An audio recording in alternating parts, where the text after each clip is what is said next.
Hi, I'm Dr. Jean, the Results Queen, and I am the founder of Caveman Brain. I'm super excited to be on the show today. And let me tell you the best advice I ever got. It happens to be right here in my office because you really should keep the best advice you ever got close to you. And that is just keep swimming.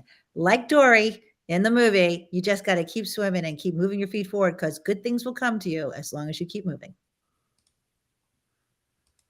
Wow. Just keep swimming. Love that. So when did that first come to you? Who told you that? I know it was probably before Dory. So talk to me about that, Gene. Actually, it was after Dory, believe it or not. Yes. Okay. And believe it or not, my car is Dory Blue, and my car's name is Dory. Of So yes, course. of course, right? Why wouldn't I be that way? So actually, I was talking to my CFO, and we were talking about the business and what was going on, and she was like, Jean, you always remind me of Dory. And I said to her, really? Because you remind me of Marlin. And she said, and she said, truth. I mean, we're both big Disney people, and we didn't really know each other. Like we didn't really know each other. She's like, "You're a Disney fan?" I'm like, "Yeah, aren't you?" She's like, "Yeah, of course." I'm like, "Who isn't a Disney fan, right?" And so she said to me, "You always just keep swimming," and I'm always impressed by that. So I was like, "Ah, well." You're Marlin, and you're always questioning about the stuff that I'm doing. So therefore, perhaps that's our relationship. So now, actually, on my team, you have to pick a character that goes with Finding Nemo, depending on, Nice. yeah, that's how we actually refer to each other as team members. Because Oh, that's so I'm fun. Dory and my CFO is Marlon, and then we've got Flo, and we've got different people. We don't have a Dora. I have to say, there's no Dora on our team. So but Okay. Darla was her All name, right. right? Well, that's Yeah, yeah. no Darla. That's okay Yeah. though, right? And no, yeah, and no Nemo. There's no Nemo. So we kind of keep Nemo sacred, and because Okay. doesn't everybody want to be Nemo in the sense that we kind of think of our clients as Nemo because they're the ones who are exploring and thinking and wandering around in the forest and working to figure out something that they want to see and do, and we're here to help them get to where they need to be. So that is we usually use our clients as Nemo. We have not let any Nemo on our team yet. That's good. Mhm. No, clients should be at the center of our Yeah, we universe, right? That's should. who we focus on. That's who we serve. All that. So with that, uh, do cavemen eat fish? Is that how? Is that why we've got caveman brain? I mean, how did this happen, Gene? How did you come up with this caveman brain thing? I've owned a company for a very long period of time, and I don't know about you, but have you ever hit a dry spell in terms of new business development? Oh, of Yeah, course, right? sure. Yeah. So there's different things that we can do when we hit a dry spell. I just none of them were working for me, and I thought, what the heck am I going to do? So I hired four different coaches, one of whom happened to be a Harvard neuroscientist. And in working with him, I learned about the amygdala and how that little small almond shaped part of our brain, people call it lizard brain, or however you want to look at it, that part was keeping me from being more successful because of what I was telling myself and what I was thinking. And people talk about it as mindset and being purposeful, but the reality is that our brains are the least studied organ in our bodies. And the more you know about how you can get your brain to work with you as opposed to against you, the more likely you're going to be successful. So I learned this from the Harvard neuroscientist, and he's like cured people of like OCD, ADHD, like stuff that's you think are incurable, but it's basically because he knows, obviously he's a Harvard brain science, so he knows all about the brain. So I couldn't say amygdala a gajillion times because once I learned it, I wanted to teach my clients. So I was like, it's your caveman brain. And that's how caveman brain came about. So yeah, it's our internal protection systems, think fight, flight, or freeze. And it only knows what it sees, what it hears, constantly scanning the horizon, looking for danger. So right now, both our brains are scanning, making sure that we're not dangerous. The people who are listening, right, not dangerous, right? And then the fact is that what it will do is that it will hurt you or propel you to the place that you want to go. Huh. So think about this. Okay. So Phil, think about this. When you go see a scary movie, right? And you're watching and the victim's about to get killed and you're like, no, don't go there, right? Your heart starts to beat a little faster, your hands get a little clammy. That's your brain reacting to something that's just not real. And that's caveman brain. So in new business development, think about how many times people talk about things and it's just not real. So, like, for example, call reluctance. How heavy is the phone, right? We none of us want to pick up. I was talking to a colleague last week. He goes, Gene, I've been sitting in my office all week. I would love for someone to call me. I'm ready to be interrupted. Gosh, if someone would call me and interrupt me, my life would be so sublime. I was like, really? Meanwhile, how many of us as salespeople are like, oh, we can't call them. We're going to interrupt them. They won't know who we are. Like, it's right. How would you think about caveman brain? Meanwhile, like, you can call my colleague. He's waiting for your phone call.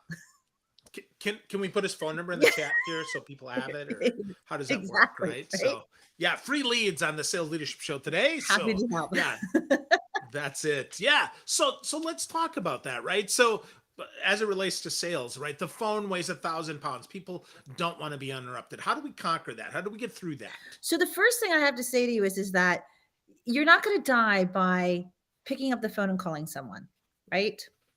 That's the first. You're not Sure. going to die. You may be embarrassed, maybe.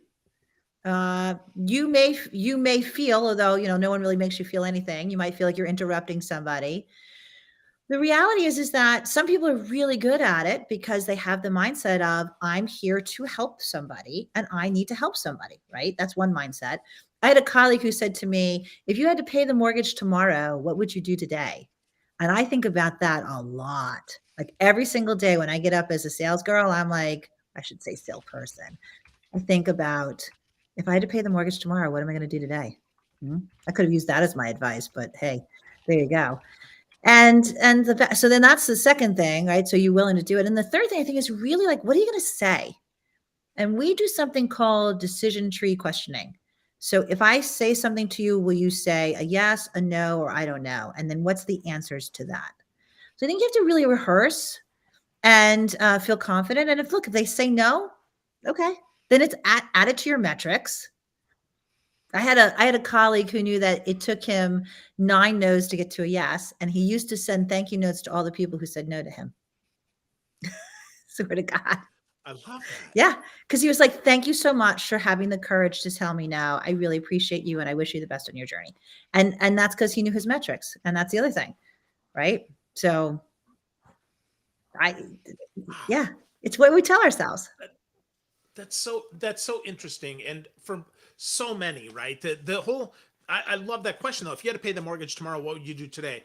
Obviously, I'd make more phone calls. Obviously, I'd be willing to interrupt people. Obviously, I'd ask for the sale, right? But why don't we always have that level of urgency? I mean, is it just because we know we're not going to get eaten, or is it because we think we are, or what? What's our caveman brain telling us, Gene? Well, so I read a book. My daughter was a competitive equestrian, and I read a book by an Olympian, an equestrian Olympian equestrian, I guess is how you say it. And there was two things I took from the book. One was love your next horse more than you love your current horse. So because when you trade up horses, you got to move the other horse on. But the other thing is kept really is that it said horses are like humans. They're lazy and have to be motivated every day to do something. So just think about that. We're lazy. We have to motivate ourselves. We have to motivate ourselves to get out of bed, to get dressed, to brush our teeth, to go to work. We have to motivate ourselves. And then we have to motivate ourselves to call people, make appointments, ask for business, right? And then we also don't want to come off as pushy, salesy, or aggressive because then, we're the ambulance chaser and the used car salesperson. So who wants to be that? So, Yeah. right? Wow. So our image of ourself as a sales professional is getting in our way. Yeah. Sometimes it just is. Yeah. And a lot of time, and I think also there's an ego thing, right? Especially as sales professionals, we all are like, "Hey, look what I did," and we only feel like we're as good as our last best sale, right? So if we're not doing really well, do we really want to tell people? Especially if I was the tough salesperson last year, and now I'm not. Like, what's Yeah. wrong with Right. me? Or I'm a one-hit wonder. Again, those are all caveman brain thoughts. No, like. I had a Wow. personal trainer used to say, "Is it luck or can you actually do it?" First time Mm, was luck. Second time you actually could do it. That's what he used to say. okay. So What if it is luck? What if we can't do it again? Then how do we get out of that slump? Well, I think the question then comes back to, well, what is it that you want to look, what do you want to achieve? Right. So we do something called Z to A thinking. Most of us think A, B, C, D, E, F, and then we get somewhere lost in like M, N, O, P. The fact is that we say to people, start with the end game in mind. What's the Z that you want? And is it realistic? And then what's the Y? What's the X? What's the W? And if you think about what that step is to get you to that step, if you start to work backwards, you have the right steps to move yourself forward. Seems kind of strange. But if I'm in a slump, well, what am I doing? What am I telling myself? And what's the thing that I need to do? And I don't know about you, Phil, but nowadays it's taking a longer, much longer time for people to say yes to us. I don't know if it's right. Yeah, I don't for know if it's sure. the economy. I don't know if it's pre-pandemic, post-pandemic. I don't know. I don't know if it's the recession that people worry about, but all of my colleagues are like, it takes so much longer. So then we get tired, we get bored. Like, I've called you 7 times. How many more times should I call you? Yeah. Right? Yeah. So, yeah, I think the reason for that is it isn't just that they don't want to say yes, that it takes longer. I think it's that they're not powerful enough to say yes. They often have to de-risk that solution and they have to get someone else involved, right? So now it's like, well, I'll give you a yes, but I'm not the final yes. Mhm. Right? I got to find another person to bounce this off of so that I can de-risk my Yeah, yes. right? So think about I totally agree with that, Phil, and if you think about how do you de-risk your sales process to make it easy for the person to say yes? Do you need to up your value? Do you need to be, feeding more into their pains? And people don't like consequences selling. They like, that is not an they're like, "I wanna sell on happiness and rainbows and unicorn." Like, no, people buy on consequences. So that means that you have to noogie down on consequences, and people are like, "Ooh, I don't wanna do that." Right? So, I think people are Yeah. just busy too. They're just busy. And I don't know about you, but I got like a gajillion emails sitting in my box, right? So now you're a Absolutely. salesperson and you gotta get to me? Okay. Yeah, I'm happy to talk Good to you because luck, 'cause I'm a right? salesperson, so I'm happy to talk to you, but that's not how most people think, right? No, that's right. That's right. So with that, I you talked about the importance before, and I want to get back to that about the practice. And I had the folks from the practice lab on a couple of Oh, weeks very ago. cool. They talked about the power of deliberate practice. Right, we have to get really intentional about that. So writing scripts. I mean, what do you suggest about that? Do we have to write our talk tracks out? You mentioned yes, no, I or don't not know. right now. Was I it? don't know, Or I don't know. That's it. right? Yeah. So So do we write that out, or how do we get well, there? so Like most people how are many like, times do we have to decision "Oh, tree? I'm so sorry. I didn't mean to interrupt you." So, No, no, go ahead. um, so most people think they can wing it really well. Most salespeople think they're improv actors. Yes, and. So they don't want to write out their script. However, if you have reluctance, it's easier to write out your script and practice your script so you feel good about your script. And then if you do the yes, so if I called you up and said, "Hey, Phil, it's Dr. Jean. Told me I should call you. Do you have 2 minutes to talk?" Right? Yeah, And see, you said yes. Okay. So now I can go down my yes path. But you could have said, no, I don't have time to talk to you, which I'm sort of thinking to myself, why did you pick up the phone? I could have left you a voicemail. But no, I can't talk to you right now. Okay. Well, now I could have that path in terms of what I'm thinking about. Or you'd be like, well, I don't know. Maybe I got a minute or two. Right. And okay. So then I've got that path. And I really truly believe that if you start to think about do you have to actually write and script it out? I often stand in my office and think, okay, I'm going to be talking to Phil today. What if I said this? What would he say? If I said this, what would he say? If I said this, what would he say? How do I get him to say yes to whatever the outcome that I want? Because I might not want you to be a client. I might just want you to give me another phone call because I cold called you, right? yeah, I piqued your interest enough. I could say to you, Phil, look, I want 2 minutes. And if we agree that I promise not to sell you anything and you promise not to buy anything and we're just going to have a conversation. Would you be okay with that? right? And Sure. Why sure, not? why not, Yeah. right? So now I can go off and have a little bit more. But notice that I'm asking some questions. I'm getting a series of buy-ins. I'm not just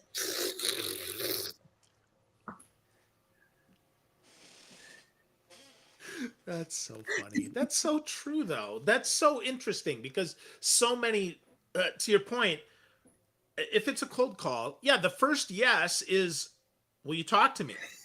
Can I have 2 minutes? Right? That's not will you buy my schnookies or whatever, right? It's all about the first yes. No, I think that's so interesting, right? And as a sales development, right? They can't sell anything. They're not allowed to close. So stop, so sell the appointment, sell the expert, right? Sell the next step. exactly. That's so yeah, wow. So that's so interesting. So where does caveman brain come into that in the neuroscience? Where does that get us stuck? How many of us don't want to pick up the phone and make the phone call, right? How many days? So it gets all the way back to that. Oh Okay. yeah, like so. I mean, I had a client. God, I love this client so much. I had a client and she had a lot of challenges in her sales process. And her whole team did.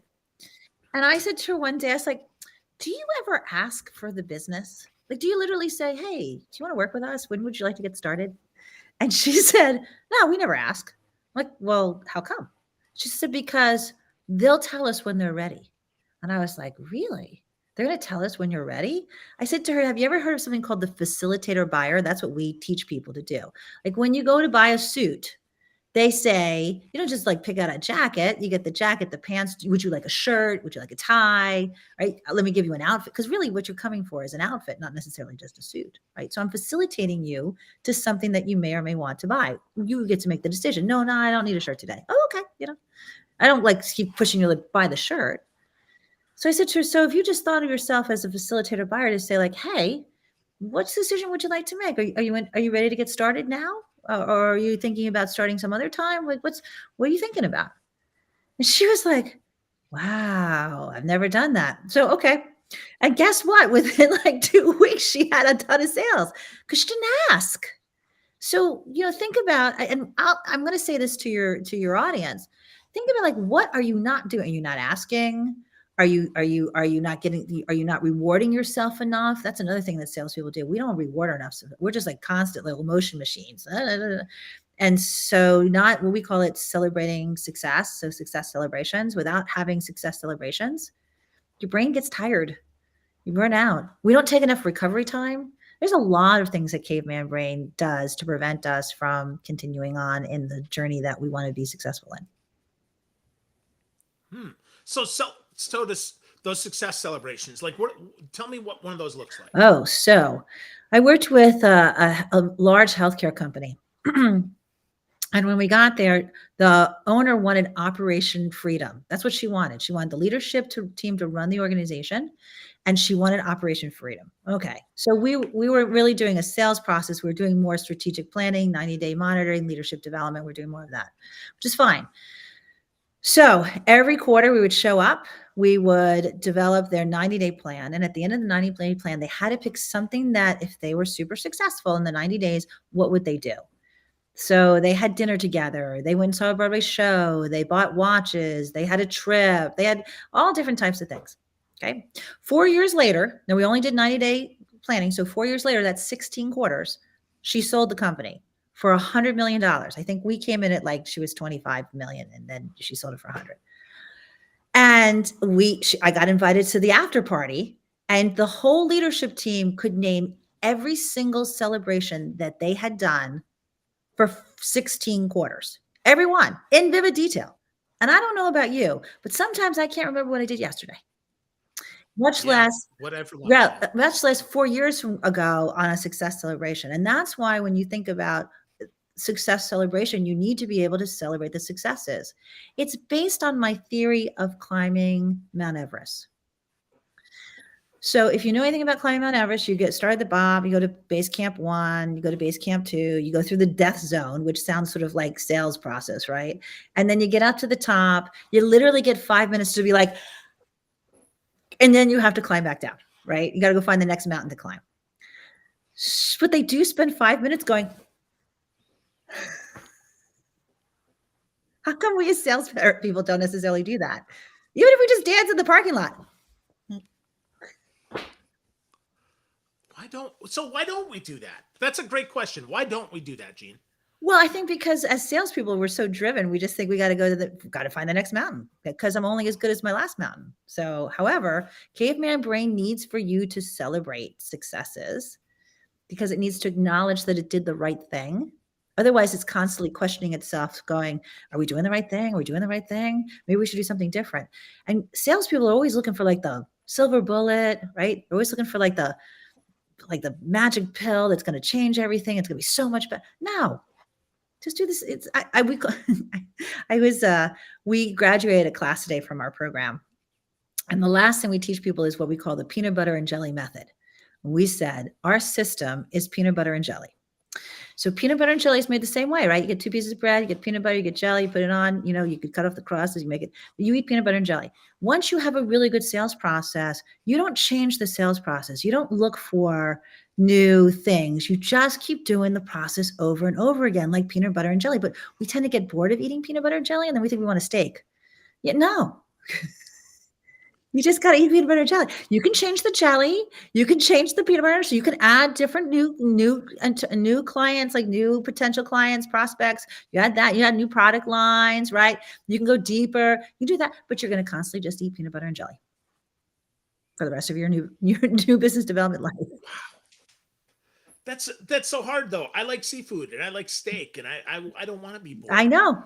How do we convince ourselves that it's in our best interest to be bored? Yeah, because it doesn't help us. And if you think about great salespeople, they do the same thing over and over and over and over again, and they don't get bored with it. It's like reading the same book over and over again. You always find something new in the book. So I had a colleague who literally read the same 5 books every year after year, and he found new things always about it. Really? Really. Because that just seems so strange to me. Like I don't even like to wear the same clothes even once a month. I've got a ton of choices, right? I like to pick different things. Yeah, because I get bored. Well, then you could do that through your clothing, but in the sales process, you got to like find someone to talk to, right? Who is your ideal target client? Then you have to get them to be are they interested in your product? Like they have to have a problem. They have to be the willingness to solve the problem. They have to have the money to pay for it. That's the process, right? Can't get bored with that. Yeah, that's the process. Yeah. Yeah. Yeah. That's so interesting, right? I mean, because it is so simple, and I train sales all day and I try to make it as simple as possible. But I guess, I never think that it's exactly the same, but I guess it always is, right? I mean, our process is 5 steps. So yeah, no, that's so interesting, right? That's so interesting. Peanut butter and jelly, baby. Peanut butter and jelly. That's good. That's good. So with that, right? So why are you wrote a book about stop focusing on goals and start setting focusing on results. So why and I know obviously being the results queen, that's your thing. So are goals bad or what's the deal? Well, so I'm going to tell you this. The reason why I'm the results queen is my clients actually crowned me the results queen. They kept telling me like, you're the queen of results. Like we get such great results with you. You're like the results queen. And eventually I thought, gosh, maybe I should just trademark this and become the result. Someone's telling me I'm the results queen. So I called my IP lawyer and I said, like, I think I should be the queen of results. And he was like, oh no, you need to be the results queen. I was like, why? He goes, because Jean, the results queen, sounds really great. And then when I got a PhD in business psychology, I became Dr. Jean, the results queen, which was even better, right? So when you think about, now hold on a minute, you're gonna ask me about the book and why you should give up goals. Okay, so think about how many people achieve their goals each and every time consistently. Not many, right? So in the beginning of the book, I write about this study. Some people think it's fictitious. Some people think it's not, but that only 5% of the population actually set goals and achieve goals. And what I said is if only 5% of the population is setting and achieving goals, what the heck is the 95% of us doing? Right? So why are goals not working for the 95% of us, even if those who do set goals and don't achieve them, right? I don't know about you, but I've set goals for years and I'm like, oh, and then you get You get bored because you don't want to eat peanut butter and jelly anymore. Oh, okay. I gotta find 35 new clients this year as opposed to 30. Yay, team, right? Okay. Um, so the idea is that our brains actually don't react well to goals. It doesn't understand what a goal is. Think about cave people. Did we go, I have the goal to eat today? I have the goal to survive today? You're like, that's not how caveman brain thinks. It thinks of, I need to survive. That's the outcome. That's my result. Let's go survive. I got to eat. I got to go find something to eat. Let's go eat. That's the outcome. It doesn't give a goal. And I really do think that goals come from sports. Like we're always like soccer, right? I really do think because we're very sports metaphoric or society. So I think it really comes from sports. But the reality is the caveman brain knows about results and outcomes.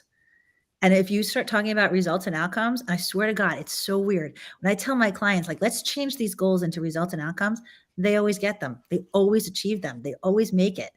Whereas, and then they say things like this, Dr. Jean, I never could make that goal before. I'm like, that's because it's a goal, not a result. So how do we flip that, right? If let's say my goal is to make up, $1 million this year. How do we change that to a result? Is that really realistic for you to make $1 million? How many clients does it take for you to do that? How many clients give you the actual sale? Like what's your actual sales average of a client? Okay. So let's say it's 10K. Okay. Right. So that would be 100. That would be 100 clients. Right. So 100 clients. So is it realistic for you to get 100 clients divided by 12, which I only divide by 10 because I can't divide by 12. So 100 divided by 10 is 10 a month, right? And then again, and this is how caveman brain thinks. So divide 10 divided by 4, right? Which is each week. Yep. So is it realistic for you to bring 2.5, which, who's 2.5? So, and caveman brain does not like 2 or 3. It likes either 2 or 3. It wants you to be definitive. The reason why it hedges is because it's afraid you're going to die if you make a decision, but you're not going to die whether you pick 2 or 3. So you can either pick 3, right? Which would be 3 a week, which would be 12. So then you'd make 120, right? And you probably have a little time that you may not, or you pick 2, right? Because remember, I divided by 10. You have 8 weeks left. So if you got 2 clients a week for 12 months, is that a doable process for you? Yeah, that's doable. Yeah. Okay. So then now we can talk about, so see how caveman brain divided it all down to something that was doable. And so now you say, well, cool, that's doable. Then let's talk about what would you need to do to close 2 clients, right? Is that like on Tuesdays and Thursdays? Now I realize that for some people, they'll say to me, this is very formulaic, but the reality is this is how the brain thinks, like just compartmentalize like that. And if it's not, we had a saleswoman that we were working with in our individual coaching program. And she's like, I need to meet 50 people every week. And I said to her, well, who told you that? She said, my sales manager told me I need to meet 50. I said, do you know 50 people? Like, because 50 times 4 is 200 people. Do you know 200 people that you could meet? I don't know about you, but I didn't have that many people at my wedding. Right. So like and that means that basically you've got to talk to, divide 50 by 5. You got to talk to 10 people a day. Is that possible? No. She's like, no. Well, guess what? You're never going to make that sales goal or that meeting goal or whatever it is that your manager said, because you don't have the ability to do it. Caveman brain will then shut you down. And then she calls and she's like, oh, so I said, how many people do you think you could meet in a day, a week, a month, a quarter? And perhaps we can go back to your sales manager and say, look, because the reality is the sales manager is not interested in meeting people. Like that's the wrong metric. He really wants you to close business. He thinks by you meeting more people, you'll close business. But the reality is you need to meet the right people to close business. So see how caveman brain gets in the way from even our sales managers, our sales team, right? So and that's how the brain thinks. That's why goals don't work. That's so good. That's so good. So if we want to conquer caveman brain, Dr. Jean, where do we start? Like, what's the first step that we have to do? You have to be aware of it. And that seems so simple. And yet most of us are not aware of what we're saying, what we're doing, our actions, our behaviors. You have to be aware of caveman brain. Most of our clients will call me and they're like, Dr. Jean, my caveman brain. I'm caveman braining. Caveman brain's become like a noun, an adverb, an adjective, a verb, like I'm caveman braining. Like, okay. So that's really the first step. And that's one of the reasons why I'm so grateful to be on the show today, because we want to spread the word about caveman brain, because caveman brain is everything. And if you're not harnessing it for good, you're not getting to where you want to be. It just isn't. And I'm not saying that's mean to be bad. It's just it's trying to protect you. And it doesn't want you to do scary things that might upset you or kill you or make you fail. Yeah, that's good. That's good. Dr. Gene, if folks want to get to know you more, right? They should definitely go to Yep. cavemanbrain.com. Got lots of great resources there. And then if they wanted to talk one-on-one with you, should they go to your LinkedIn, or what's the best place that they should Just go? drop me an email, Gene@cavemanbrain.com. Just drop me an email. I Really? really, yeah. I have to tell you, my accountability partner and I talked about this a long time, and she's like, "Why do we put up all these barriers to people to call us or talk to us? Like info at support at admin at. Why can't they just call us or talk to us?" And I was like, "I don't know. Well, first of all, I don't answer my phone, so that would be a challenge for them to call me. But they could certainly they could just drop me an email." So we made the decision that we were just going to give our email out. Why not? Gene@cavemanbrain.com. That's awesome. Yeah, That is because awesome. That's super simple. yeah, well, my mission is to leave you better than I found you. And I can't live my mission by saying contact me at info at, just this seems not right. Yeah. No, I like that. And I actually read one of your testimonials on LinkedIn that said that you left them better than you found Oh, them. that's so So awesome. wonderful. Yeah, I read that. That's fantastic. So awesome stuff as expected. Folks, if you're listening, if you're watching, definitely get to know Dr. Jean, the results queen. Go to cavemanbrain.com. Check her out there. Email her. She gave out her personal email, jean@cavemanbrain.com. And remember, friends, if you had to pay your mortgage tomorrow, what would you do today? You'd probably conquer that caveman brain. Great stuff. Thank you.